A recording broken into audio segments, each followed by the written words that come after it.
জানো প্রিয়, তুমি থেকেও না থাকার মতো ছিলে, অথচ আমি ভেবেছিলাম তুমি আমারই ছিলে। চোখের সামনে থেকেও হাতের মুঠো এলে না, কাছে থেকেও মন থেকে জানি মুছে গেলে না। শব্দের আড়ালে লুকিয়েছিলে, অথচ মনে বাজিয়ে গেলে। স্মৃতির পাতায় একরাশ শূন্যতা লিখে গেলে। তুমি কি বুঝতে পেরেছিলে আমি প্রতিটা মুহূর্তে তোমার অস্তিত্ব ভরেছিলাম? তুমি যখন নীরব ছিলে আমি তখন কথাগুলো ধরেছিলাম। তবু কেন যেন দূরত্ব বাড়ল, অজানা এক অপূর্ণতায়। আমার ভেতর তোমার ছায়া থাকে গেল, নিঃশব্দে কষ্টের ছায়ায়। তুমি থেকেও ছিলে না, অথচ আমি ছিলাম পুরোপুরি তোমায় ফেলে যাওয়ার নিঃশ্বাসের ছায়াবন্দি।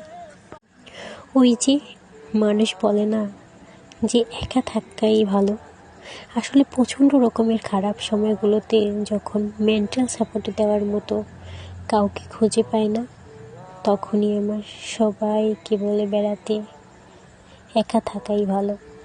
আমরা কেউই নিজের ইচ্ছায় একা থাকতে চাই না। আশেপাশে জানো প্রিয়, তুমি থেকেও না থাকার মতো ছিলে, অথচ আমি ভেবেছিলাম তুমি আমারই ছিলে। চোখের সামনে থেকেও হাতের মুঠো এলে না, কাছে থেকেও মন থেকে জানি মুছে গেলে না। শব্দের আড়ালে লুকিয়েছিলে, অথচ মনে বাজিয়ে গেলে। স্মৃতির পাতায় একরাশ শূন্যতা লিখে গেলে। তুমি কি বুঝতে পেরেছিলে আমি প্রতিটা মুহূর্তে তোমার অস্তিত্ব ভরেছিলাম? তুমি যখন নীরব ছিলে আমি তখন কথাগুলো ধরেছিলাম। তবু কেন যেন দূরত্ব বাড়ল, অজানা এক অপূর্ণতায়। আমার ভেতর তোমার ছায়া থাকে গেল, নিঃশব্দে কষ্টের ছায়ায়।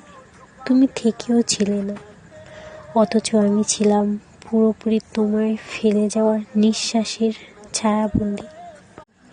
ওই যে মানুষ বলে না যে একা থাকাই ভালো, আসলে প্রচণ্ড রকমের খারাপ সময়গুলোতে যখন মেন্টাল সাপোর্ট দেওয়ার মতো কাউকে খুঁজে পাই না, তখনই আমার সবাইকে বলে বেড়াতে একা থাকাই ভালো।